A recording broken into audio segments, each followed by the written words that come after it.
Hello guys. तो आज RPC grade 2 English का एग्जाम हो चुका है और बहुत सारे बच्चों के कमेंट्स आए हैं। पेपर उनका काफी अच्छा हुआ।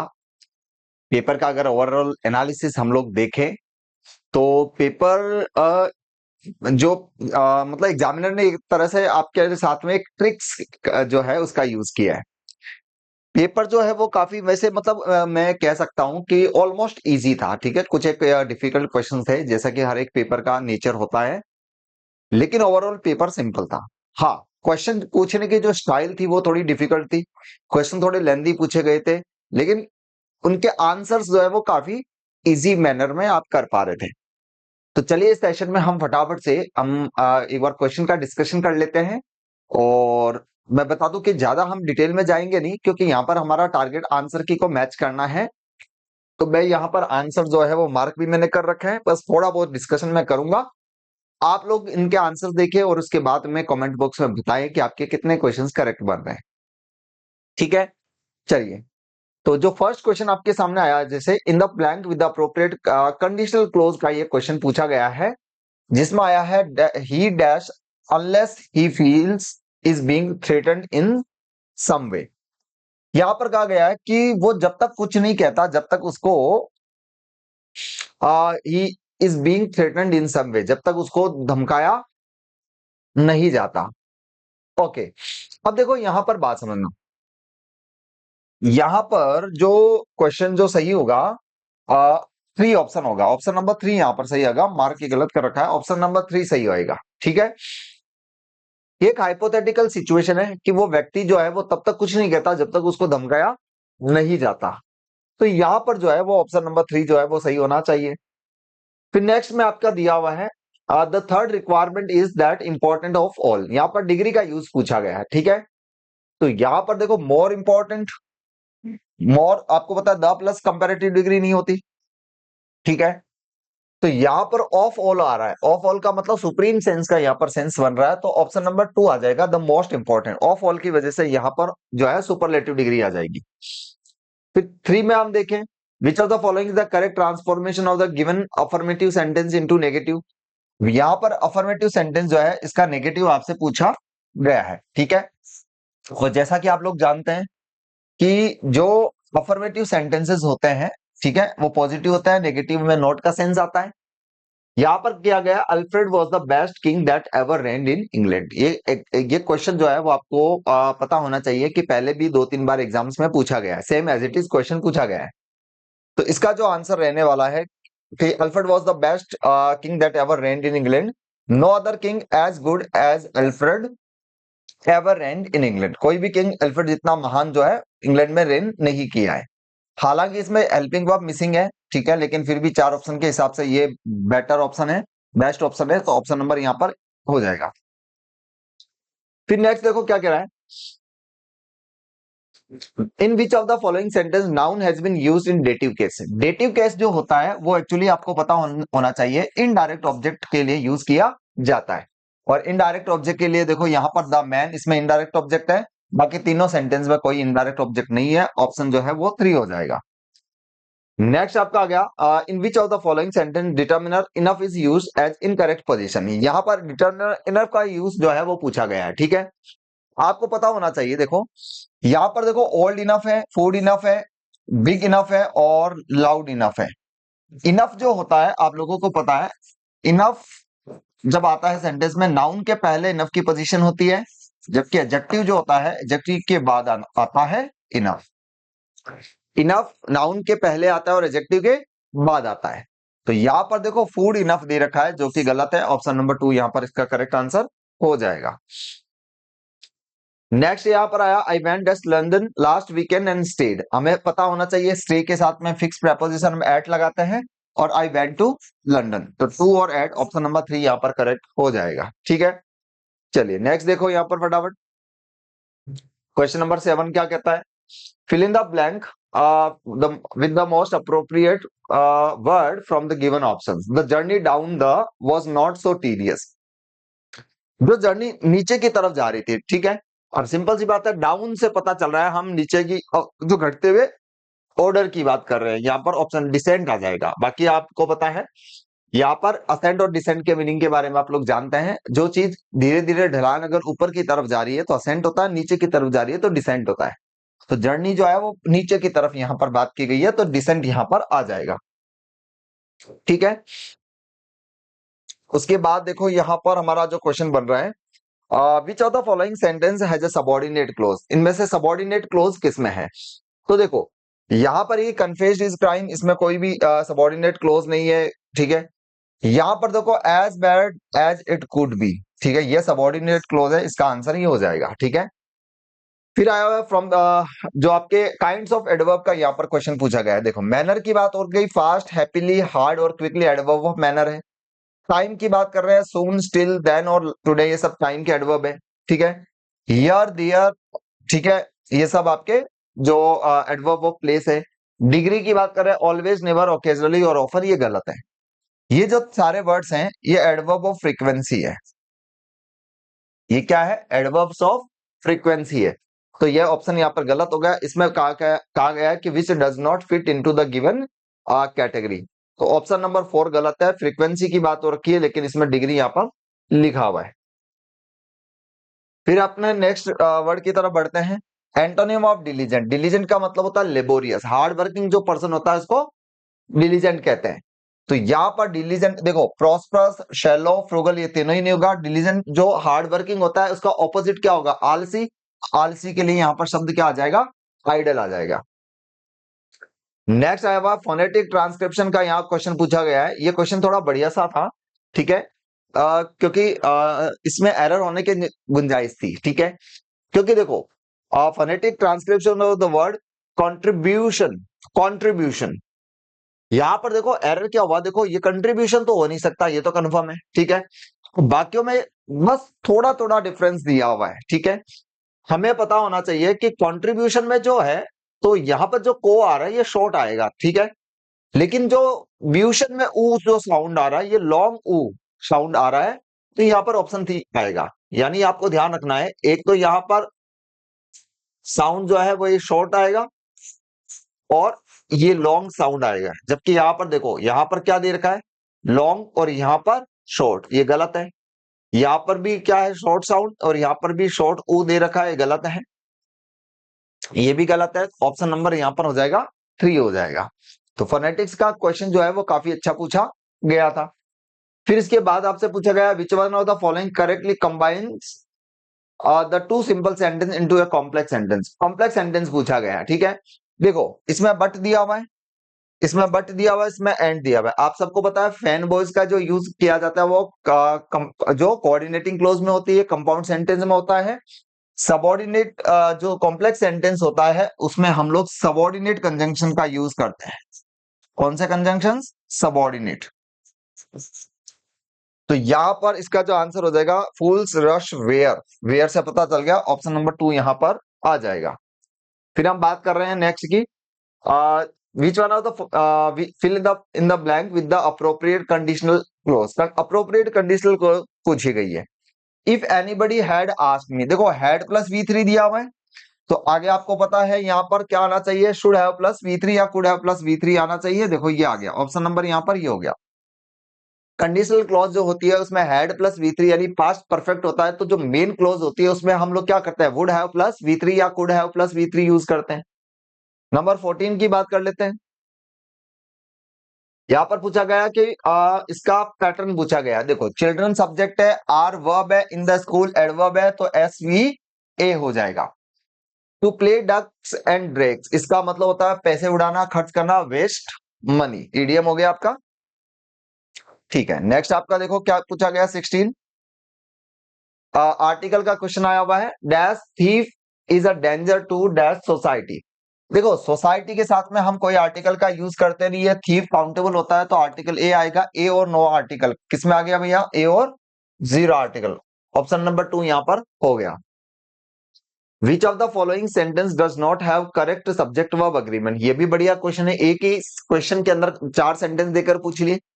तो यहां पर देखो ही एंड आई से जुड़ा हुआ है, प्लूरल वर्ब सही है। आइदर और से जुड़ा हुआ है तो बाद वाला सब्जेक्ट होता है, यहां पर आई के हिसाब से एम है, ये भी सही हो गया। Neither praise nor blame seems to affect him, बाद वाला सब्जेक्ट है, ये भी करेक्ट हो गया। Either the boy or his parents, ये प्लूरल है, यहाँ पर सिंगुलर वर्ब लगा दी, आना क्या चाहिए था यहाँ पर हैव, तो ऑप्शन नंबर 4 यहाँ पर इसका आंसर हो गया। ठीक है, नेक्स्ट देखो यहाँ पर क्या कहा गया है, convert the following affirmative sentence into negative without changing the meaning. Negative sentence पूछा गया है। देखो यहाँ पर एडमिट दिया गया है, हमें पता होना चाहिए जो एडमिट शब्द है उसका जो ऑपोजिट होता है वो डिनाई होता है। ठीक है, तो यहां पर देखो डबल नेगेटिव को यूज करके हमने पॉजिटिव मीनिंग कन्वे कर दिया। Nobody will deny that he did his best, option number 8 यहां पर इसका आंसर हो जाएगा। ठीक है, फिर आप क्या आ गया 19, इसमें पूछा गया है find out the odd one पूछा गया है। ठीक है, तो देखो यहां पर देखो to do, to like, to be और टू हैव ये सब प्रिंसिपल ऑक्सिलरीज है, बिल्कुल सही बात है। हमने देखा यूज, ऑट, नीड और डेयर। ठीक है, ये आपके सेमी मॉडल्स है, नहीं ये और सेमी मॉडल नहीं है और बीन भी सेमी मॉडल नहीं है, ऑप्शन नंबर 2 यहां पर आ गया। सेमी मॉडल 3 ही है, ध्यान रखना, यूज, नीड और डेयर। उसके बाद 20 पे आ जाते हैं हम लोग। 20 में क्या कहा उसने, 20 कह रहा है Tom on Monday so the giant, तो सिंपल सी बात है, देखो टॉम सब्जेक्ट है, ऑन मंडे एडवर्ब हुआ, सो वर्ब हो गया और जायंट आपका ऑब्जेक्ट हो गया। आप लोगों को पता है कि जो वर्ब होता है उसको हम लोग प्रेडिकेटर भी कहते हैं स्पोका में, तो यहां पर इसका हो जाएगा S P V S, sorry S A P और ओ, SAPO, ये हो गया। चलिए नेक्स्ट देखो यहां पर, in which of the following sentence the use of preposition is incorrect. यहां पर जनरली आरपीसी क्या करता था, फिल इन द ब्लैंक्स वाले क्वेश्चन पूछता था, लेकिन इस बार उन्होंने क्या किया, 4 सेंटेंस दिए गए, उनमें उनमें से करेक्ट कौन सा, इनकरेक्ट कौन सा है पूछा। तो हिंडर्ड के साथ में फ्रॉम आता है, बिल्कुल सही है। हिंड्रेंस के साथ टू आता है, ये भी सही है। ठीक है, डिस्ट्रस्ट के साथ में ऑफ आता है, ये भी सही है। नेग्लिजेंट के साथ में इन आता है, तो ऑप्शन नंबर 3 यहां पर इसका आंसर हो जाएगा। चलिए बढ़ते हैं नेक्स्ट क्वेश्चन की तरफ। देखो ज्यादा मैं टाइम नहीं लेना चाह रहा, क्योंकि ये डिस्कशन ये क्लासेस में हम लोग कर लेते हैं, हमें क्लासेस में कर लेना चाहिए, इसके बाद वापस क्लासेस हम स्टार्ट करेंगे, उसके अंदर ये सारी चीजें आ जाएगी। ठीक है, ये पेपर भी आपको मैं टेलीग्राम पर शेयर कर दूंगा और आपको इन क्वेश्चंस के साथ में आपके आंसर्स मैच करने। ठीक है, यहां पर पूछा गया है कि from the list of the words given below choose the group in which all words have been correctly spelled. देखो फिजिबल, फैटेड, फॉल्ट और फ्लैजिंग, ये बाकी तीनों की स्पेलिंग ध्यान रखना, तीनों ही ऑप्शंस में रॉन्ग स्पेलिंग्स दे रखी है। 23 में पूछा गया है, इसका स्ट्रक्चर पूछा है, देखो very intriguing film about politics, तो सिंपल सी बात है, यहां पर बात फिल्म की हो रही है, फिल्म हेडवर्ड है, अबाउट पॉलिटिक्स इसका पोस्ट मॉडिफायर है और वेरी और इंट्रिगिंग ये दोनों ही इसके प्री मॉडिफायर है, तो MMHM, ये लो इसका आंसर हो गया 2। in the blank with the appropriate tense choose the form the option given below, choose from the option given below। तो यहां पर देखो क्या करना है हमें, I dash have a shower when I slept on shop, तो सिंपल सी बात है, देखो मैं शावर ले रहा था, I was having a shower, जब मेरे हाथ से साबुन क्या हो गई, स्लिप हो गई और मेरा सिर है वो दीवार में टकरा गया। I was in the middle of that action, ये हो गया स्लिप्ड और बैंग, ऑप्शन नंबर 4 आ जाएगा। शावर ले रहा था, कंटिन्यूस प्रोसेस है, और साबुन का गिरना एक बार एक्शन हुआ है तो सेकंड फॉर्म, दीवार से टकराया सिर तो single time action, second form, option 4। Choose the correct indirect speech पूछा हुआ है, तो यहां पर देखो Clark said what time do the banks close, तो देखो यहां पर आस्ट आ गया, यहां पर इज आ गया, सेंटेंस गलत है, पूरा पास्ट में होना था। ठीक है, ये भी गलत है, ये भी गलत है, ऑप्शन नंबर 2 हो जाएगा। Clerk wanted to know what time the bank closed आ गया, देखो 26 क्या कहता है, देखो fill in the blank with the correct form of the verbs, if I dash time I dash exhibition, तो सिंपल सी बात है, देखो यहां पर हेड आ गया, शुड हैव विजिटेड, ये गलत हो गया, हेडेड आ गया, ये भी गलत हो गया। आपको पता है हैड यानी पास्ट परफेक्ट है तो आगे शुड हैव प्लस V3 या कुड हैव प्लस V3 आ सकता है। ऑप्शन नंबर डी यहां पर हो गया। 27 क्या कहता है? ईडियम पूछा गया, blood is thicker than the water. तो इसका मतलब हमारे जो खून के रिश्ते होते हैं वो बाहरी रिश्तों से ज्यादा इंपॉर्टेंट होते हैं। तो family relation is stronger than others. Option number यहां पर क्या हो जाएगा? ये। 28 क्या पूछा गया? आई वॉन्ट टू लीव, मैं जाना चाहता हूं। ठीक है। Choose from the option given below. तो सिंपल सी बात है, आई वॉन्ट टू लीव, मैं यहां से जाना क्यों चाहता हूं? Because I am getting late. Option number 1 हो जाएगा। 29 क्या कहता है? इसमें स्ट्रक्चर पूछा हुआ है। They painted the door green, they subject है, पेंटेड वर्ब है, द डोर ऑब्जेक्ट है, ग्रीन इसका कॉम्प्लीमेंट है। तो आपको पता है इसको पी भी बोलते हैं, तो SPOC। ये लो, आ जाओ नेक्स्ट क्वेश्चन की तरफ आ जाओ भैया। Identify the subject complement in the following sentence. Everything was as we had left it. तो यहां पर पूछा गया का सब्जेक्ट कॉम्प्लीमेंट, देखो वॉज आ गया। इन लिंकिंग वर्ब के बाद में आप लोग क्या यूज करते हैं? कॉम्प्लीमेंट। ये लो कॉम्प्लीमेंट आ गया। Choose the correct option to complete the sentence. तो सिंपल सी बात देखो, if you dash champagne with every meal you dash tired of it. अब यहां पर देखो, ये जो आपको तीन क्लोजेस बताई जाती है, तीन टाइप ऑफ कंडीशनल क्लोजेस बताई जाती है, उससे आपको आंसर देखना है। देखो वैसे इफ वाली क्लोज के अंदर विल आ नहीं सकता, ये गलत हो गया। इसमें अगर फर्स्ट फॉर्म आती है तो आगे विल आता है, ये भी गलत हो गया। ड्रंक अकेली आ ही नहीं सकती। ऑप्शन नंबर क्या आ गया? 4। 32 क्या कहता है? Identify the correct sentence structure in the sentence given below. यहां पर SVOC एनालिसिस पूछा गया है। तो फ्यू सब्जेक्ट हो गया, फाउंड वर्ब हो गया, यहां पर क्या हो गया? फिल्म हो गया, ऑब्जेक्ट, और इंटरेस्टिंग हो गया कॉम्प्लीमेंट। तो SVOC ऑप्शन हो गया। ये लो नेक्स्ट क्या कहता है देखो,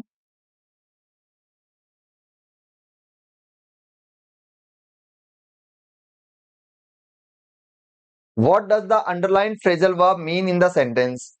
डोंट रन अवे विद। अब देखो रन अवे का मतलब, रन अवे विद का अर्थ क्या होता है? जब बिना सोचे समझे आप किसी चीज को एक्सेप्ट कर लेते हो तब आप रन अवे बोलते हो। तो एक्सेप्ट एन आइडिया टू हैस्टली, बिना सोचे समझे किसी चीज को एक्सेप्ट कर लेना। 34 क्या कहता है देखो, यहां पर इसका मिसयूज पूछा गया है, the group which is wrongly transcribed.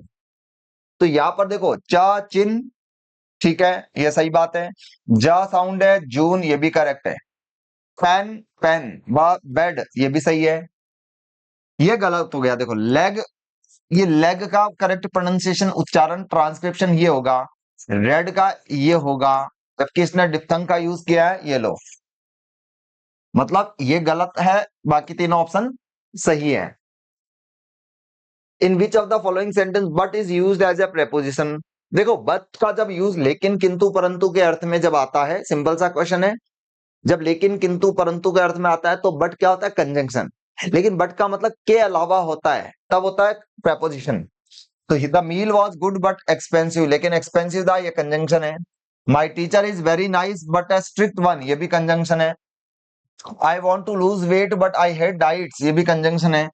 She return all his gifts but one, एक गिफ्ट के अलावा बाकी सब लौटा दिया, यहां पर ये प्रेपोजिशन है। ऑप्शन नंबर 3 हो गया। 36 क्या कहता है? Fill in the blank with appropriate preposition, choose from the options given below. तो देखो डोंट लिसन, लिसन के साथ टू आता है, सबको पता है। ये लो, he always talk about, option number 3 आ गया।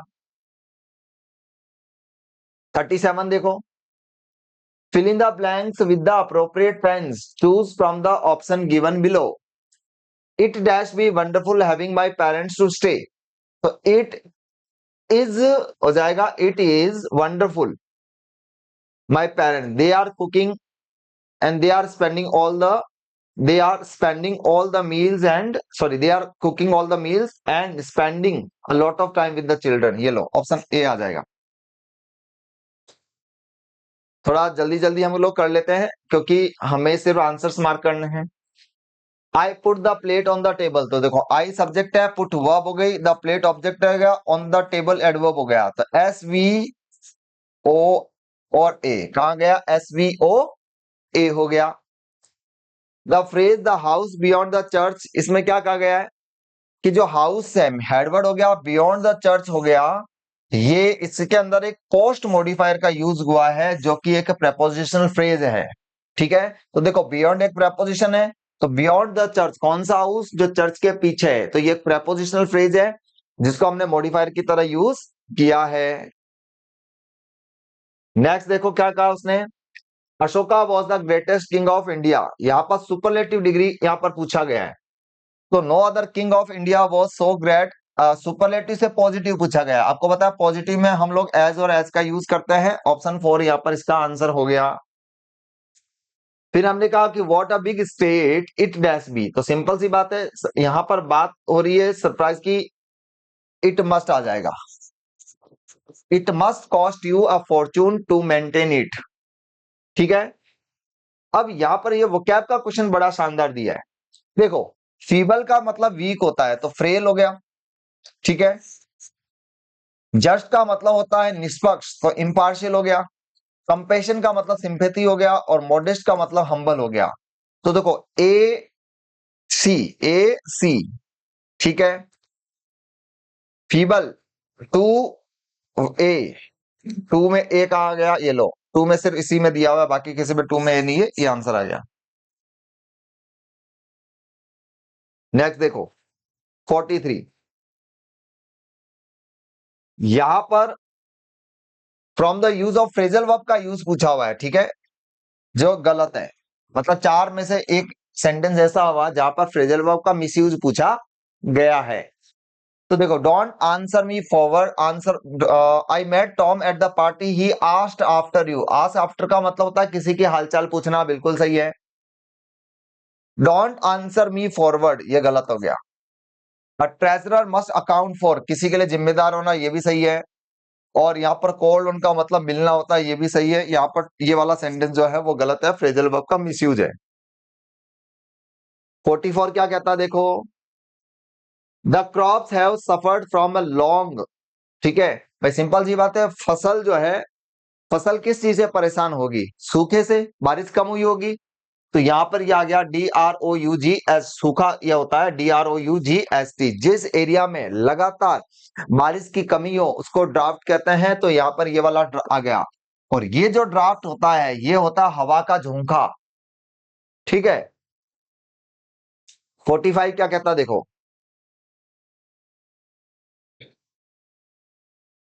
Choose the correct indirect speech for the sentence given below, a woman said to me do you know my name. तो यहां पर देखो सेट का हो जाएगा, टोल्ड हो जाएगा, अच्छा आस्क्ड हो जाएगा। तो यहां पर यू बदल जाएगा, मी के हिसाब से आई, नो का हो जाएगा न्यू, और माई का हो गया हर नेम, ये लो। 46 क्या कहता है देखो, इंट्रोगेटिव में पूछा गया है।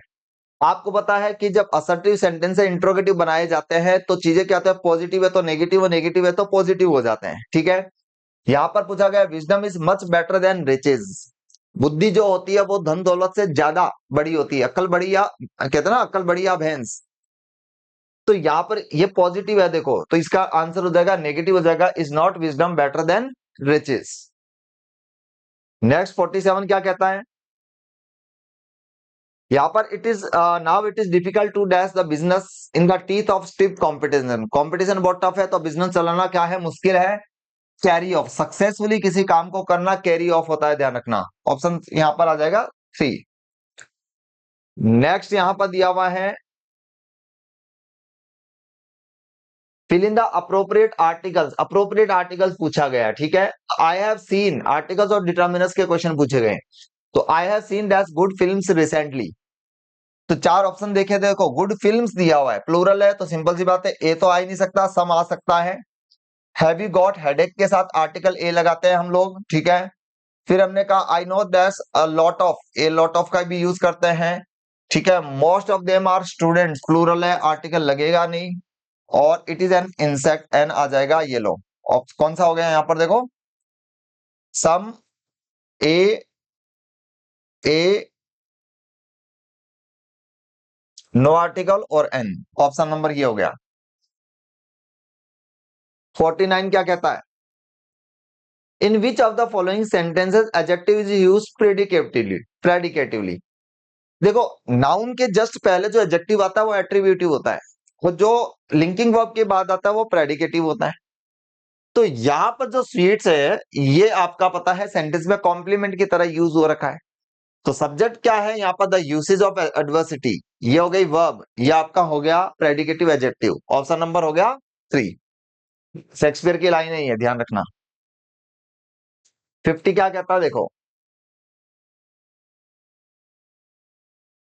Complete the second sentence using appropriate model auxiliary. Model auxiliary पूछा गया ना जिसका मीनिंग सिमिलर हो। तो यहां पर कहा गया है कि जैसे it is possible that they didn't receive your letter, तो इसी सेंटेंस को दूसरी स्टाइल में कैसे लिख सकते हैं, मॉडल का यूज करके। तो देखो बात समझना, बात पॉसिबल की हो रही है, इट वॉज पॉसिबल है, ये सेंटेंस नेगेटिव है, तो सिंपल सी बात है जो माइट होता है, इस माइट का पास्ट होगा माइट हैव, माइट का पास्ट होगा माइट हैव हो जाएगा। ये लो, पास्ट की घटना के लिए हम परफेक्ट में यूज करेंगे इसको। क्या कहा गया, choose the correct option after reading the following. तो सिंपल सी बात है देखो, brown would a rectangular table in the class, तो टेबल क्या है आपका हेडवर्ड, ठीक है। तो यहां पर कहा गया है कि इसके अंदर हेड टेबल है, बिल्कुल सही बात है। The phrase has pre modifier, इसके अंदर प्री मॉडिफायर है, ये भी बिल्कुल सही बात है। The phrase has post modifier, ये इन द क्लासरूम, ये पोस्ट मॉडिफायर है, ये भी सही है। द हेड इज क्लासरूम नहीं, ये गलत है। तो ए बी सी इसका आंसर हो जाएगा, ए बी सी।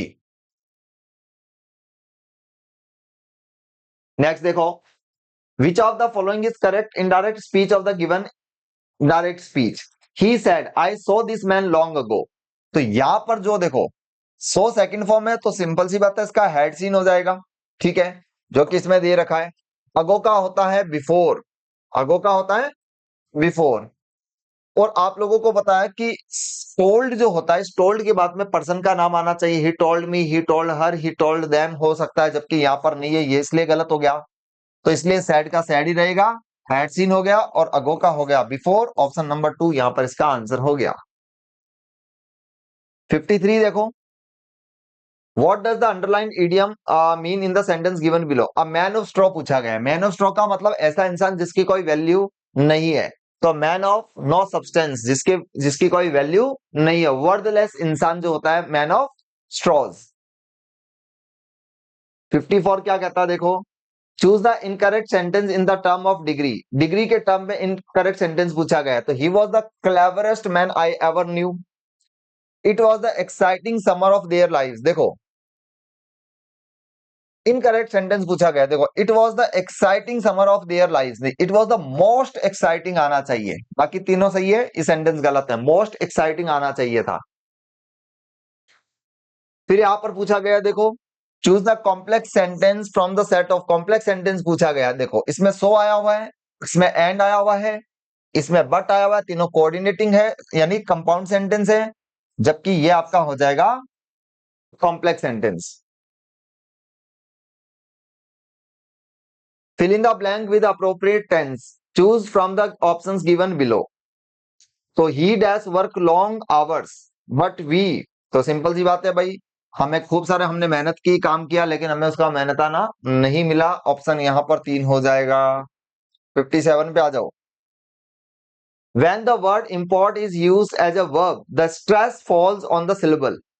तो अब देखो क्या होता है, ये स्ट्रेस का पार्ट है, देखो इंपोर्ट में जो इम प्लस पोर्ट, आप लोगों को पता है ये प्रेफिक्स है इम, कभी भी प्रेफिक्स के ऊपर जो है वो स्ट्रेस नहीं आता है, तो यहाँ पर जो मेन पार्ट है वो पोर्ट पे आएगा, ध्यान रखना, स्ट्रेस इंपोर्ट होगा, तो यहाँ पर सेकंड सिलेबल पर आ जाएगा, तो ये सेकंड इसका आंसर हो जाएगा।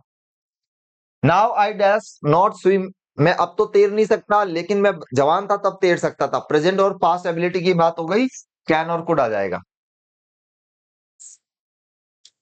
59 देखो क्या कहता है, विच out of the following is an antonym of the word opinionated. Opinionated का मतलब होता है जब आदमी किसी चीज को लेकर क्या हो, जिद्दी हो, तो यहाँ पर देखो ओपिनियटेड का मतलब देखो बायस्ड, बाइगोटेड और एडमिन, ये गलत है। डिसपैशनेट यहाँ पर होगा, जब वो अपनी जिद जिद खत्म कर ले किसी चीज के लिए, उसके अंदर पैशन नहीं है, तो यहाँ पर ऑप्शन हो गया ये। फिर देखो नेक्स्ट यहाँ पर एक पैराग्राफ है जो आपके एनसीईआरटी की बुक है 12th क्लास की, उसके अंदर एक चैप्टर है सिल्क रोड। उस चैप्टर से ये जो है वो ये लिया गया है, ठीक है, पैसेज बनाकर। तो आप इसका आंसर जो है वो डायरेक्ट मार्क कर लो, मैं पैसेज यहाँ पर पढ़ाऊंगा नहीं। The headache of the writer according to the passage cleared because of descending, जैसे वो ढलान से नीचे उतर रहे हैं पहाड़ी से, तो धीरे धीरे हेडेक कम हो गया, तो यहाँ पर ये आ जाएगा। Presence of salt flats and brackish lake suggest that the place was. अब ये माउंट कैलाश की यात्रा की तरफ जा रहे हैं, ठीक है, ड्रॉकबा यहाँ पर एक शब्द का यूज किया जाता है। तो वहां पर कुछ सॉल्ट लेक है, और वो सॉल्ट लेक जो है वो 33 ओशन जो है उसके अवशेष हैं। तो यहाँ पर बताया गया once submerged in an ocean, ये एरिया जो था वो एक समय ऐसा था जो ओशन से सबमर्ज था, मिक्स था। 62 में देखो द टर्म पोक मार्क्स का यूज किया गया। पोक मार्क का मतलब थोड़े थोड़े एरिया में छोटे छोटे ऐसे होल्स बने हुए हैं, तो यहाँ पर यहाँ कवर्ड विद स्मॉल होलोज इसका आंसर होगा, आप चेक कर लेना। वेस्टिजेस पूछा गया, वेस्टिजेस का मतलब जो अवशेष बचे हुए हैं यानी रिमेन्स, इसका आंसर होगा, ये चेक कर लेना, ठीक है। फिर यहाँ पर करियर डाउन पूछा गया। करियर डाउन का मतलब होता है, जैसे मान लो अगर मैं किसी रोड से जा रहा हूं, मुझे पता है कि रोड ये टूटी हुई है, यहाँ पर धीरे धीरे जाना रिस्की हो सकता है, तो मैं स्पीड से उस जगह से, डेंजर से निकलने की कोशिश करूंगा, उसको करियर डाउन कहते हैं। तो गेट डाउन क्विकली डेंजरसली, ये इसका जो है आंसर हो जाएगा, बात चेक कर लेना। हाइव ऑफ एक्टिविटी, हाइव मधुमक्खी के छत्ते को बोलते हैं, जिसका अर्थ बिजी से रिलेटेड होता है, तो बिजी एंड हाईली एक्टिव इसका आंसर होगा, ये चेक कर लेना आप, क्या आपने आंसर यही किया कुछ और किया है। फिर यहां पर देखो एक पोएम दी गई है, काफी बढ़िया पोएम है। तो यहां पर जो है the literary device use in the line 9 to 12 में, देखो लिटरेरी डिवाइस यहां पर दी गई है, तो आपको पता लाइक दिया हुआ है तो सिंपली हो गया obviously. What idea is expressed in the first 4 lines of the poem. अब पोएम कहने का तो मतलब वो किंगडम ऑफ गॉड ये जो जा रहा है, लेकिन अगर सेंस आप देखोगे तो वो ये कहना चाह रहा है पोइट्री पढ़ने के बाद, कहते ना जहां ना पहुंचे रवि वहां पहुंचे कवि। तो पोइट्री पढ़ने के बाद उसकी इमेजिनेशन जो है वो बहुत एरिया को दूर दूर तक उसकी इमेजिनेशन जो है वो जा चुकी है। तो यहाँ पर the poet had deeply red literature specially poetry, ये इसका आंसर होगा, चेक कर लेना। फिर बोला डीप ब्रॉड होमर मीन्स का अर्थ यहाँ पर क्या है, तो इसका अर्थ होता है Homer is profound and difficult to understand.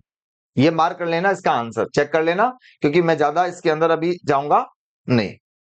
Which of the following statement regard the stream of consciousness are correct. देखो स्ट्रीम ऑफ कॉन्सियसनेस क्या होता है आप लोगों को पता है, जो एक कंटिन्यूस फ्लो ऑफ जो थॉट प्रोसेस चलता है किसी कैरेक्टर में के माइंड में, उसको स्ट्रीम ऑफ कॉन्सियसनेस बोलते हैं। वर्जीनिया वुल्फ इसका एक प्रोमिनेंट फिगर है। तो यहां पर पूछा गया, देखो the term is applied to mode of narration depicting flow of characters mental process, बिल्कुल ये इसका आंसर है। William James portrait of a lady is a qualified example of this technique, नहीं, क्योंकि विलियम जेम्स नहीं है, हेनरी जेम्स है। जो आपका पोर्ट्रेट ऑफ ए लेडी जो है, इसका राइटर जो है वो हेनरी जेम्स है, विलियम जेम्स नहीं है, इसका आंसर ये नहीं होगा। Some critic use the term interchangeably with the interior monologue, बिल्कुल। स्ट्रीम ऑफ कॉन्सियसनेस को इंटीरियर मोनोलॉग भी कहते हैं। तो ए और सी इसका आंसर है, यहां पर ये हो जाएगा। 70 देखो क्या कहता है, the poem is based on a true incident, it could easily have happen to me on poverty ridden of Gopalpur on sea. तो यहां पर जो देखो the above confession of Jayanta Mahapatra concern which of the following points, ये hunger से लिया गया है, ठीक है।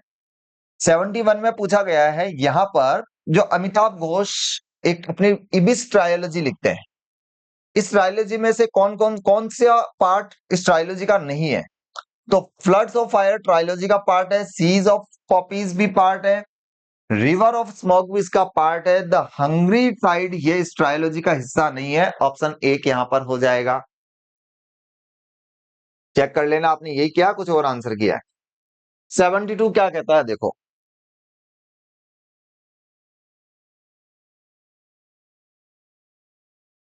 Fill in the blank with the correct option. Respect for rules, intellectual quality, a harking back to traditionalism and emergence of the heroic couplet are some characteristic. आपको पता है कि हीरोइक कपलेट जो है वो जो आपके नियो क्लासिकल एरा का एक प्रोमिनेंट लिटरेरी डिवाइस थी, तो यहाँ पर ये आ जाएगा नियो क्लासिकल। साथ ही रूल्स के लिए रिस्पेक्ट, नियो क्लासिकल पोइट्री जो थी वो कंप्लीटली रूल्स बाउंडेड थी, तो आंसर हो जाएगा आपका 3। 73 क्या कहता देखो, Sir Walter Scott said for which of the following they played with thoughts as Elizabethan had played with their words। अब वॉल्टर स्कॉट क्या कहते हैं कि जैसे एलिजाबेथन राइटर जो थे वो अपनी राइटिंग के थ्रू जो है शब्दों के थ्रू खेलते थे, जबकि जो आपके जो मेटाफिजिकल स्कूल के जो पोएट्स हैं, ठीक है, ये अपने थॉट्स के थ्रू ये खेलते हैं। थॉट्स का मतलब क्योंकि इनकी इमेजिनेशन पावर जो है वो दूर दूर होती है, थॉट प्रोसेस इनकी बहुत दूर दूर तक जाती है। ऑप्शन 2 यहां पर हो जाएगा। विच one of the following was not a characteristic of romantic poetry. यहां पर रोमांटिक पोएट्री का कौन सा कैरेक्टरिस्टिक्स नहीं है, यह पूछा गया है। Influence by theories of association and drugs, बिल्कुल ये इसका पार्ट है, ध्यान रखना, क्योंकि आपको पता है कॉलरिज तो एक नंबर का नशेड़ी था, अफीमची था, ठीक है, तो ड्रग्स भी इससे जुड़ा हुआ है। Obsession with death and unconscious state, ये भी है, ध्यान रखना। नो पॉलिटिकल इंस्पिरेशन और इन्फ्लुएंस, नहीं, पॉलिटिकल इन्फ्लुएंस था क्योंकि रोमांटिक पोइट्स जो थे वो फ्रेंच रेवोल्यूशन से प्रभावित थे। ऑप्शन यहां पर 3 आ जाएगा। सिंबोलिज्म का भी यूज होता था। 75 में आ जाते हैं। It is a Jejuri poem के बारे में पूछा, यहां पर जेजुरी के बारे में पूछा गया। जेजुरी क्या है? ये एक सीरीज ऑफ पोइम है, अरुण कोलातकर, बिल्कुल सही है। ये महाराष्ट्र में एक सिटी भी है जेजुरी, ये भी सही है। और एक temple dedicated to Lord Khandoba, Khandoba जो शिवा के लिए, भगवान शिव का एक स्वरूप है, जो पुणे के पास में एक जगह है वहां पर ये स्थित है। तो यहां पर ए बी सी तीनों ही इसका आंसर होगा, ये लो। Which of the following metaphors does Jaya uses to describe her married life in the novel the long silence. इसमें ध्यान रखना, बुलक, ये थोड़ा डीप क्वेश्चन आ गया। Pair of bullocks and yoke together, उसमें जया जो है वो मतलब अपनी लाइफ जो है वो कैसे उसको कंपेयर किससे करती है? पेयर ऑफ बुलक से कंपेयर करती है। तो ये आपका जो है थोड़ा सा चेक कर लेना। कुछ क्वेश्चन आपको पता है डीपली इतने पूछे जाते हैं क्योंकि गलत होते भी हैं, ठीक है, पेपर हर तरह का बनता है, तो ये उस लेवल का क्वेश्चन आ गया, फिर भी चलो कोई नहीं। Identify the figure of speech in the following lines. How sweet the moonlight sheep sleep upon इस बैंक। देखो मूनलाइट अगर सो रही है तो सिंपल सी बात है, ये क्या है? पर्सोनिफिकेशन है। ऑप्शन में पर्सोनिफिकेशन नहीं है, तो इसका आंसर हो जाएगा मेटाफर। इम्प्लिसिट मेटाफर जो होता है ये पर्सोनिफिकेशन ही होता है एक तरह से, ठीक है। पर्सोनिफिकेशन भी एक तरह से मेटाफर ही होता है, ध्यान रखना। नेक्स्ट देखो, the main organising principles of Victorian society were. अब यहां पर विक्टोरियन सोसाइटी की बात की जा रही है। देखो उसमें रिलीजन, क्रीड, सुपरस्टिशन और इनकी बात नहीं होती थी। विक्टोरियन सोसाइटी जो थी वो एक तो जेंडर की बात करते थे, जेंडर और क्लास की बात करते थे, ठीक है। मेल और फीमेल डिस्क्रिमिनेशन बहुत ज्यादा था। अपर क्लास, लोअर क्लास, इसका डिस्क्रिमिनेशन ज्यादा था। तो यहां पर जेंडर और क्लास इसका आंसर हो जाएगा। Milton describe Lycidas. लिसिडस आपको पता है एक एलिजी है, लेकिन मिल्टन लिसिडस को क्या डिस्क्राइब करता है? मोनोडी। मोनोडी जो होती है वो भी ध्यान रखना एक तरह की पोएम ही होती है, एलिजी ही है, लेकिन ऐसी एलिजी जिसका जो सिंगल स्पीकर हो जिसका, दैट इज मोनोडी। तो मिल्टन लिसिडस को मोनोडी कहता है।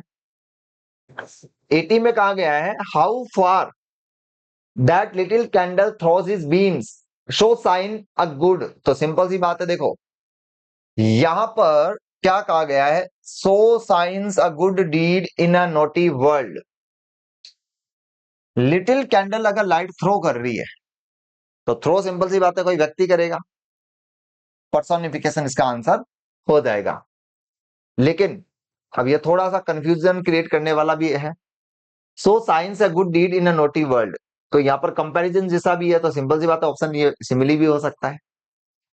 लेकिन फिर भी यहां पर मैं पर्सोनिफिकेशन पर जाऊंगा क्योंकि लिटिल कैंडल जो है थ्रोज इज बीम्स, अपनी बीम्स को थ्रो कर रही है, तो सिंपल सी बात है, इसको हमने ह्यूमनाइज कर दिया, पर्सोनिफिकेशन इसका आंसर हो जाएगा। Who among the following formulated the rules of imagism, imagism के रूल्स किसने फॉर्मुलेट किए हैं? एजरा पॉन्ट, ध्यान रखना सिग्निफिकेंट कैरेक्टर है इमेजिज्म के। 82 में क्या कहते हैं देखो, the world of Jacobian tragedy, Jacobian tragedy जो होती थी एक्चुअली वो करप्शन की बात करते थे, तो dark world of corruption and perversion, ठीक है, जो मॉरल वैल्यूज में जो करप्ट जो सिनारियो क्रिएट हो रहा है उसकी यहाँ पर बात की जा रही है, तो ऑप्शन यहाँ पर हो गया ये। रियलिज्म वॉज अपोज टू, आपको अगर याद होगा तो हमने इसी चैनल के ऊपर जो आपके आरपीसी ग्रेड की जो क्लासेस ली है उसके अंदर हमने ये क्वेश्चन भी किया भी था। रियलिज्म जो है वो किसके अगेंस्ट आया था? वो रोमांटिसिज्म के अगेंस्ट आया था, नेचुरलिज्म और रोमांटिसिज्म, ऑप्शन यहाँ पर आ गया ये। A revolt against rule and custom, return to nature and simple life, subjectivity and emotionalism are characteristics of। तो देखो रूल्स के खिलाफ, तो रूल्स के खिलाफ कौन थे? रोमांटिक्स जो थे वो नियम रूल्स के अगेंस्ट थे, तो ऑप्शन 4 हो जाएगा यहाँ।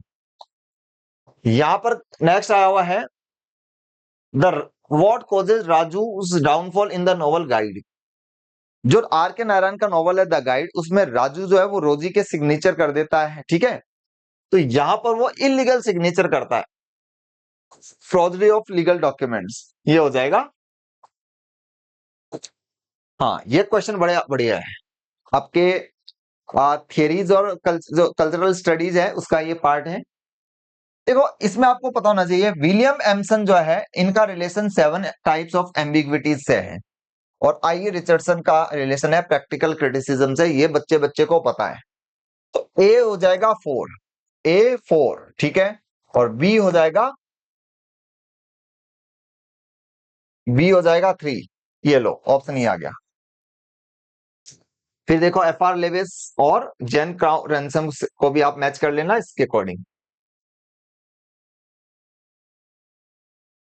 The town which is the primary setting for God of the small things, ठीक है, अरुंधति रॉय का ये जो नॉवल है इसमें ये टाउन कहाँ है?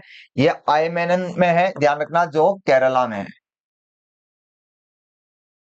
88 विच of the following is not a characteristic of metaphysical poetry, metaphysical poetry ध्यान रखना ऑब्सक्योरिटी एंड लर्निंग उसका एक पार्ट होता है। मेटाफिजिकल पोएट्री में तो लर्निंग जो होती है, अपने ज्ञान का प्रसार, ज्ञान का जो शो ऑफ है वो बहुत ज्यादा किया जाता है।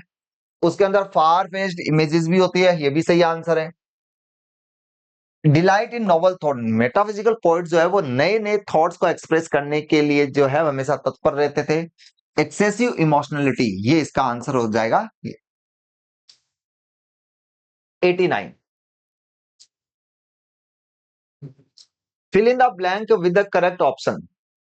सिनिस्टर, ग्रोटेस्क और क्लॉस्ट्रोफोबिक, बंद कमरे में जगह है ना, मतलब बंद जगह, ये किसका पार्ट है? ये गोथिक का कैरेक्टरिस्टिक्स है, सारे ध्यान रखिएगा, ठीक है। 90 की बात करते हैं। Which of the following works have been described as a dystopia, dystopia ऐसी एक सोसाइटी जहां पर सब कुछ इम्परफेक्ट हो, यूटोपियन होता है जहां परफेक्ट हो, डायस्टोपियन होता है जहां पर सब कुछ इम्परफेक्ट हो। तो यहां पर देखो लॉर्ड ऑफ द फ्लाइज 1984 और ब्रेव न्यू वर्ल्ड, ये तीनों ही डायस्टोपियन नॉवल है, ध्यान रखना। 91 में आ जाओ, रस्किन बॉन्ड की जो ऑटोबायोग्राफी है उसका नाम है लॉन फॉक्स डांसिंग, ये भी आप ध्यान रख लेना। 92 है, French symbolist poet believe that the evocativeness and suggestiveness could best be obtained by, तो ये फ्री वर्ड्स है इवोकेटिव, इवोकेटिव सजेस्टिवनेस का मतलब होता है अपनी फ्री डिजायर को, फ्री विल को, फ्री थॉट को हम कैसे एक्सप्रेस कर सकते हैं जब फ्री वर्ड्स हो, क्योंकि सिंपल सी बात है जब हम इसको राइम स्कीम में बाउंड कर देंगे तो वो नेचुरल नहीं लगेगी, हम राइम स्कीम से थोड़ी बात करते हैं, तो ध्यान रखना इसका आंसर हो जाएगा फ्री वर्ड्स। विक्टोरियन कॉम्प्रोमाइज एक टर्म है, ध्यान रखना, तो ये पूछा गया है, ये आइडियल और रियल की बात करता है, जक्स्टापोजिशन ऑफ बेनिफिट और इंडस्ट्रियलाइजेशन विद सोशल प्रॉब्लम की बात करता है, डुअलिटी ऑफ स्टैंडर्ड्स की बात करता है, तीनों इसके सही आंसर है, ऑप्शन ए, बी और सी इसका सही आंसर हो जाएगा।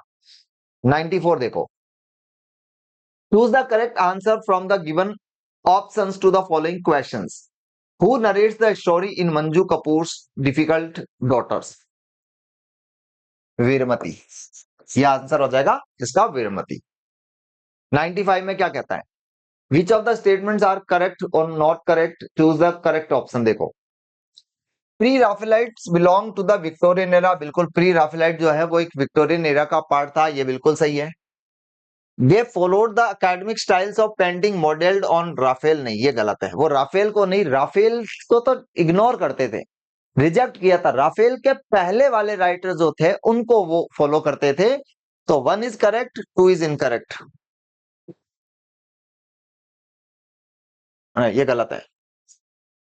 यहां पर हो जाएगा, ये हो जाएगा 1 A is correct and B is not correct, ये इसका आंसर हो जाएगा।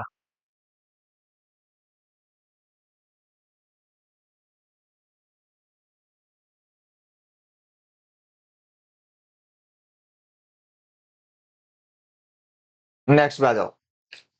The aim of satire is to abuse and evoke feeling of despair. Satire का एम इवोक गाली देना नहीं होता, ध्यान रखना, ठीक है। सेटायर एम्स टू डिमिनिश और डेरोगेट एंड इवोक स्कॉर्न, बिल्कुल स्कॉर्न का मतलब उपहास उड़ाता है, ये बिल्कुल ये इसका है। Irony conveys the literal sense in a simplified mean, नहीं आयरनी तो ऑपोजिट होता है, ध्यान रखना। तो यहां पर हो जाएगा बी और डी, ये लो। नेक्स्ट आ जाओ। What does the speaker say? My mind is an old playhouse with all its lights put out. तो यहाँ पर देखो, अगर हम इसके हिसाब से थोड़ा पोएटिक वे में भी देखें तो इसका आंसर हो सकता है, भाई मेरा माइंड जो है वो एक प्ले हाउस की तरह है जहाँ की लाइट्स बुझ चुकी है। तो ये क्या कन्वे कर रही है? Her loss of freedom and vigour owing to her husband's patriarchal behaviour. उसके हस्बैंड का जो पेट्रार्कल बिहेवियर है, अगर आपने कमला दास के बारे में थोड़ा बहुत पढ़ रखा है तो ये आंसर उसके लाइफस्टाइल से भी रिलेट करके आप आंसर दे सकते हैं, ठीक है।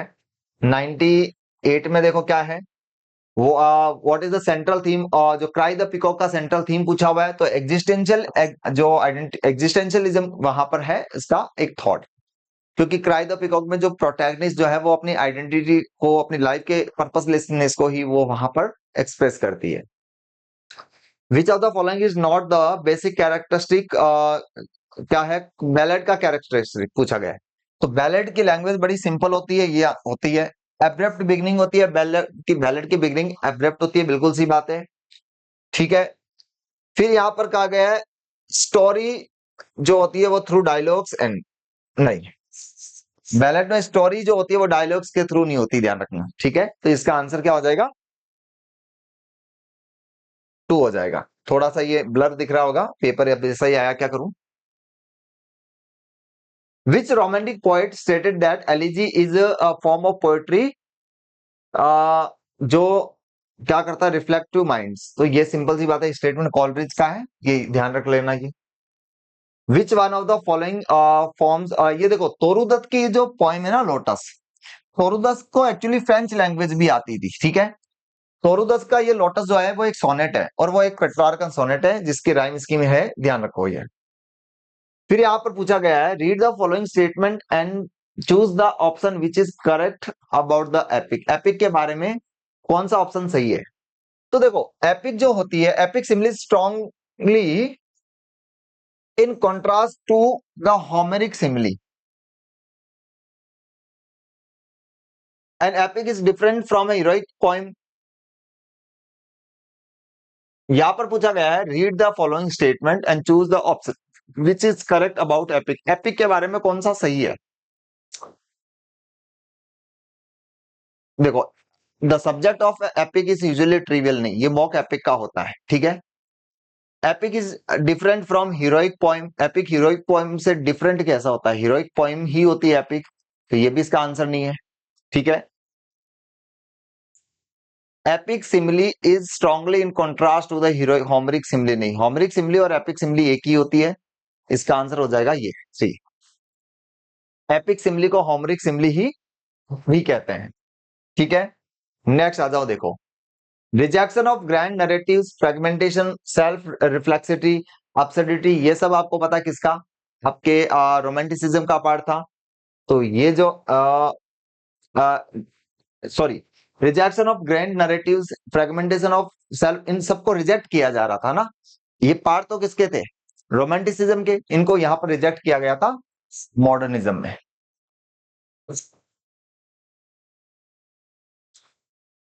यहां पर पूछा गया है and custom lie upon thee with a weight heavy as frost and deep. देखो यहां पर एज का यूज दिया गया है, तो ऑब्वियसली ये क्या है, सिमिली है, ध्यान रखना। ठीक है। फिर यहां पर एंटरप्राइज पोएम जो है वो निजी म्यूजिकल, इसकी थीम यहां पर पूछी गई है। तो ये एंटरप्राइज का मतलब होता है जर्नी, ये लाइफ की जर्नी को इंडिकेट करता है। ऑप्शन नंबर यहां पर हो जाएगा 2। Which of the following statements about realism in literature are correct. तो ये इसका जो आंसर है, इट एम्फेसाइज डिटैचमेंट। देखो रियलिज्म के बारे में हमने भी हमारे सेशंस में पढ़े हैं।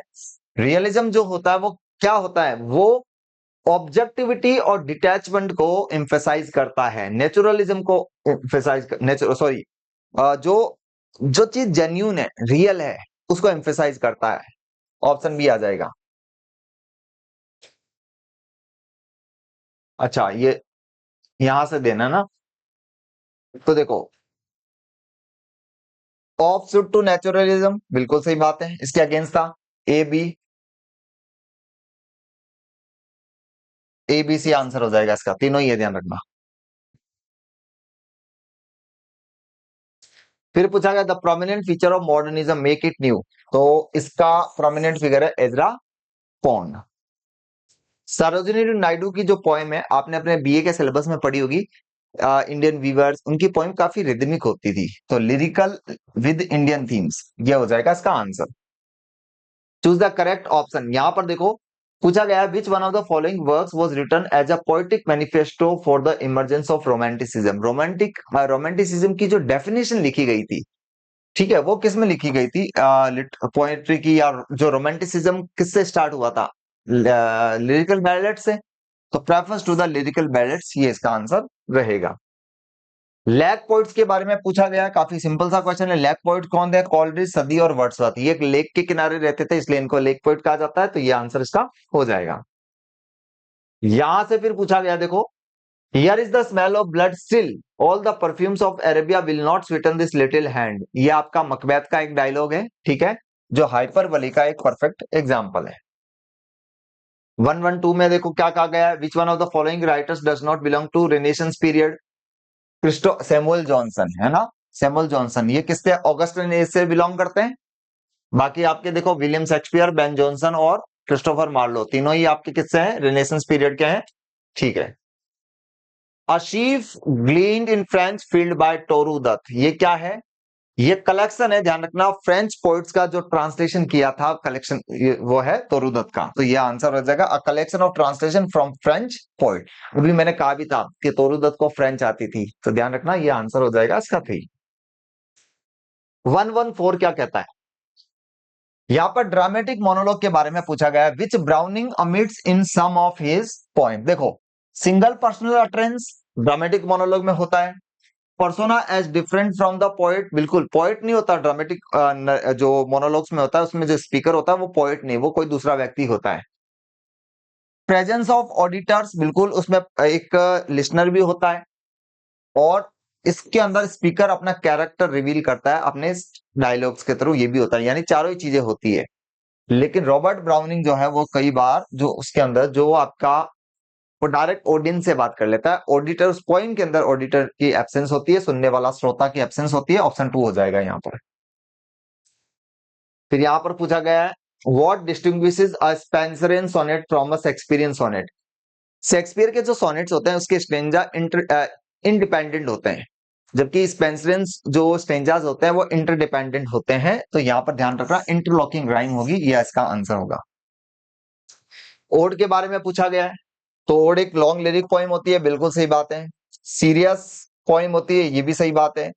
14 लाइन नहीं सोनेट की होती है, ऑक्टेव सेस्टेड सोनेट में होता है, ये आ जाएगा इसका answer. 117 which one of the following involves a situation in a play, dramatic आना ना, in which audience and author know something of which the character is ignorant.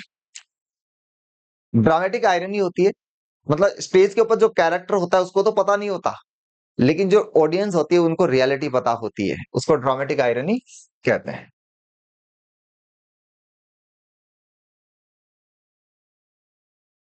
Which of the following statement about existentialism are correct? Aesthetic existentialism argues that existence precedes essence. बिल्कुल सही बात है. In Sartre's vision, man is born into a kind of void. सात्रे भी जो है वो existentialism से belong करते हैं, और सोरेन किरकेगार्ड जो है ये भी existentialism से बिलोंग करते हैं. तो एबीसी तीनों ही इसका आंसर रहेगा. डीएच लॉरेंस का कौन सा नॉवल बैन हुआ था? लेडी चैटरलीज लवर, क्योंकि इसके अंदर कई इनके अंदर क्या था कि सेक्सुअल सब्जेक्ट्स जो है वो काफी डिटेल में डिस्कस किए गए थे, that's why it was banned. 120 के कहता है गोथिक की कैरेक्टरिस्टिक पूछा गया है. तो गोथिक जो होता है, देखो मिडाइवल कॉनोटेशन है, बिल्कुल सही बात है, मिडाइवल कॉनोटेशन होता है गोथिक का. 1760 से 1790 तक गोथिक जो है वो काफी प्रोमिनेंट जॉनरा रहा है, बिल्कुल सही बात है. ये लिंक करता है सबलाइम एंड टेरर, टेरर की बात करता है, ये भी सही बात है. तो बोथ ए एंड सी ये तीनों इसका आंसर हो जाएगा. देखो इसके बारे में अगर मैं बात करूं, मुझे ज्यादा तो नहीं पता, लेकिन मुझे इतना पता है कि गीतांजलि जो होता है जिसका इंग्लिश नेम क्या है, सॉन्ग्स ऑफरिंग, तो डी का कनेक्शन है वन से. ठीक है, डी है वन में, बाकी किसी में देखो डी वन में नहीं है. ऑप्शन नंबर 3 हो जाएगा यहाँ. 1 to 2 में देखो, the following lines are an example of which of the literary devices the moan of doves in immemorial elms and murmuring. murmuring शब्द आता है, murmuring आपको पता है एक ओनोमोटोपिया का एक एग्जांपल है, murmuring ओनोमोटोपिया. 123, अब मॉक एपिक में क्या होता है, ट्रिवियल सब्जेक्ट को हम क्या करते हैं, एग्जैजरेट करके प्रेजेंट करते हैं. तो यहाँ पर ट्रिवियल सब्जेक्ट को हम इलेवेटेड स्टाइल में प्रेजेंट करते हैं, ये भी हमने हमारी क्लासेस के अंदर पढ़ा. Which of the following statements regards pre-Raphaelite poetry are correct? So the influence of pre-Raphaelite school was stronger on the visual art than on writing. The nature of pre-Raphaelite is different from romantic. They are overtly more sensuous and symbolic. देखो या pre राफलेट moment जो है इनके बारे में आपसे पूछा गया है, क्या करेक्ट है क्या इनकरेक्ट है. तो देखो ये थोड़ा सा क्या है, क्वेश्चन वैसे डिस्प्यूटेबल है, आंसर की आएगी उसके हिसाब से हमें चलना है. लेकिन मैं बताऊं, यहां पर ध्यान रखना, इसका जो visual arts than on writing, ये बिल्कुल सही बात है.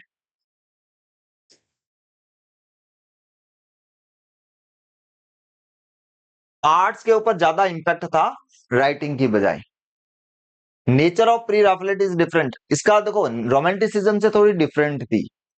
ये जो इसकी जो पोएट्री थी वो सेंसुअस थी. ठीक है, pre Raphaelites writings did not have an enduring impact on literature. Literature के ऊपर एंड्यूरिंग इम्पैक्ट नहीं था, मतलब लॉन्ग टाइम तक चलने वाला. हाँ ये अपन कह सकते हैं, एनबीए इसका आंसर हो गया, ध्यान रखना. हाँ थोड़ा बहुत इम्पैक्ट था, लेकिन बहुत लंबे वक्त तक चलने वाला इसका इम्पैक्ट नहीं था.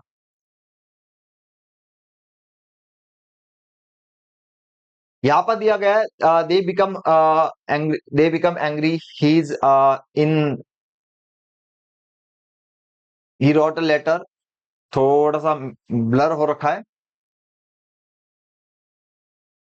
ही इज एन इंजीनियर, देखो ये क्या दिया हुआ है, they become angry, he is an engineer, और शी रोट अ लेटर. तो सिंपल सी बात है, सेंटेंस का पैटर्न क्या है, एस वी सी और एसवीओ, ये लो बी हो जाएगा इसका आंसर. दोनों सेंटेंस में सब्जेक्ट वर्ब कॉम्प्लीमेंट है, और नीचे वाले में सब्जेक्ट वर्ब और ऑब्जेक्ट है. Two leaves and bird by Mulk Raj Anand, ये किस पर सेंटर करता है, ये exploitation of tea plantation worker की बात करता है. मुल्कराज आनंद का ये नॉवल जो है, ये टी प्लांटेशन वर्कर्स के एक्सप्लॉइटेशन की यहां पर बात करता है. 127 पे आ जाओ. Which of the following statements regarding post modern era are correct. तो सिंपल सी बात है, देखो एबीसी ये तीनों इसके आंसर्स करेक्ट है, ध्यान रखना, मार्क कर लेना. 128 में हम देखेंगे लास्ट ग्रेट रेनेसेंस पॉइंट जो था वो जॉन मिल्टन, क्योंकि इसके बाद में तो एरा ये खत्म ही हो गया था, आपको पता है. फिर हमने यहां पर पूछा invention nature child fled stepdame studies brown. तो देखो यहां पर जो हमने यूज किया है इन्वेंशन नेचर चाइल्ड फ्लैड,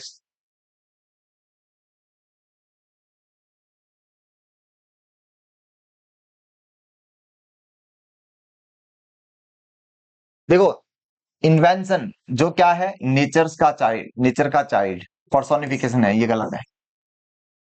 देखो, इन्वेंशन को हमने नेचर का चाइल्ड बोला है, तो ऑब्वियसली उसको पर्सोनिफाइड कर दिया, यहां पर ऑप्शन हो गया 1। What is not the main use of alliteration is in poetry? Alliteration का कौन सा पर्पस नहीं है, ये पूछा गया है। तो देखो, एलिट्रेशन जो होता है वो पोएट्री को कलर प्रोवाइड करवाता है, मतलब उसको और रिदमिक करता है, बिल्कुल सही बात है। ये एक स्टाइलिस्टिक इफेक्ट देता है, ये भी बिल्कुल सही बात है। ये लिंक रिलेट करता है, बिल्कुल बात है। ये पोएम को शॉर्ट करता है, नहीं, ये कोई गलत है। तो ऑप्शन हो जाएगा यहां पर ये। पिक्चर कंपोजिशन जो है वो कंट्रोल्ड राइटिंग का ध्यान रखना, एग्जाम्पल है, ध्यान रखना। फिर इसके बाद देखो, ये थोड़ा सा ब्लर हो रखा है, एक बार फिर भी पढ़ने की कोशिश करता हूं।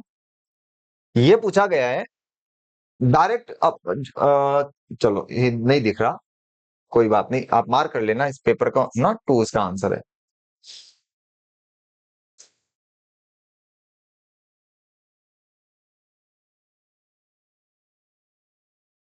चलो, ये कुछ क्वेश्चंस है जो मैं पीपीटी जो शेयर कर दूंगा आपको, उसमें दिख जाएंगे, ठीक है। बोर्ड पर ये थोड़ा और ब्लर हो रखा है, पेपर थोड़ा सा मतलब इसका जो फोटो जो है वो सही नहीं आई, तो आप इसको देख लेना। An English teacher uses grammar translation method to teach English in his her or class. तो सिंपल सी बात है, वो ग्रामर को डिडक्टिवली पढ़ाता है, इसका आंसर हो जाएगा डिडक्टिवली। 136 में क्या कहता है, Mr B while using grammar translation method in a class. तो सिंपल सी बात है, जब ग्रामर ट्रांसलेशन की बात की जाती है तो उसमें रीडिंग और राइटिंग पर फोकस दिया जाता है, ऑप्शन नंबर 4 हो जाएगा। A probing question such as let me compare what would have happened if, ये इंटरप्रेटिंग द टेक्स्ट है, ये टेक्स्ट को इंटरप्रेट कर रहा है, ध्यान रखना। प्रेजेंटेशन जो है वो लैंग्वेज में क्या काम करता है, प्रेजेंटेशन ध्यान रखना वो क्या काम करता है, introducing new content meaningfully, new content को मीनिंगफुल अंदाज में प्रेजेंट करना, ये इसका पार्ट है, तो ऑप्शन नंबर ये हो जाएगा। फॉर्मेटिव असेसमेंट जो है वो क्या करता है, ये guide instruction and improve learning. Formative जो समय के साथ साथ चलता है, ठीक है, तो फॉर्मेटिव ये बताता है कि आपको अपनी टीचिंग को किस डायरेक्शन में ले जाना है, तो ये इसका आंसर हो जाएगा 2। फिर अपने बात करते हैं, communicative competence include different skills in using a language. तो communicative competence which of the following none, तो देखो, कॉम्युनिकेटिव कॉम्पिटेंस में डिस्कोर्स की बात होती है, स्ट्रैटेजी कॉम्पिटेंस की भी बात होती है, ग्रामेटिकल कॉम्पिटेंस की भी बात होती है, स्ट्रक्चरल कॉम्पिटेंस की बात इसमें नहीं होती। स्ट्रक्चर मतलब ग्रामर का तो कोई रोल ही नहीं होता, ग्रामर सेकेंडरी होती है इसमें, ठीक है। स्ट्रक्चर से ज्यादा ग्रामेटिकल कॉम्पिटेंस अक्वायर की जाती है। तो Mr Y believes that students need to overlearn the target language in order to learn to use it automatically without stopping to think. He is using audiolingual method, है ना, इसका answer हो जाएगा आपका audiolingual method। अब देखो, test का question पूछा गया, which of the following statement is not true for a good test. Simple सी बात है, जो टेस्ट होता है वो neither too long nor short, test moderate होना चाहिए। All the items of test should be average, average नहीं हर लेवल के होने चाहिए, ऑप्शन 2 इसका आंसर होगा।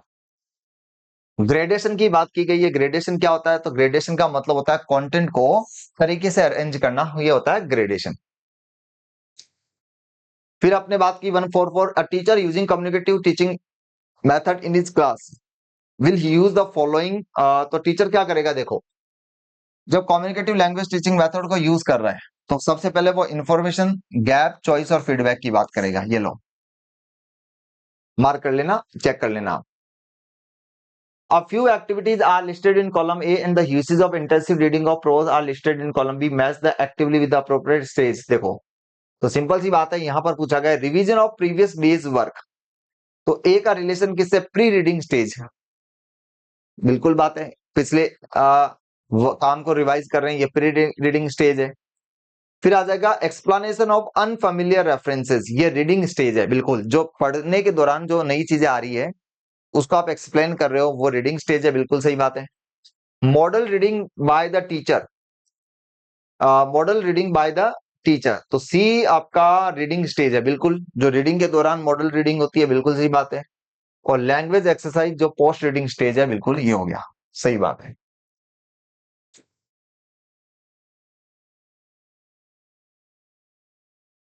देखो, which of the following is not a characteristic of structural approach for teaching English. तो स्ट्रक्चरल अप्रोच में ध्यान रखना, स्टूडेंट की जो नेटिव लैंग्वेज होती है, ठीक है, यहाँ पर नोट पूछा गया है, तो स्ट्रक्चरल अप्रोच में स्टूडेंट की नेटिव लैंग्वेज का यूज नहीं होता है, ऑप्शन नंबर ए आ जाएगा।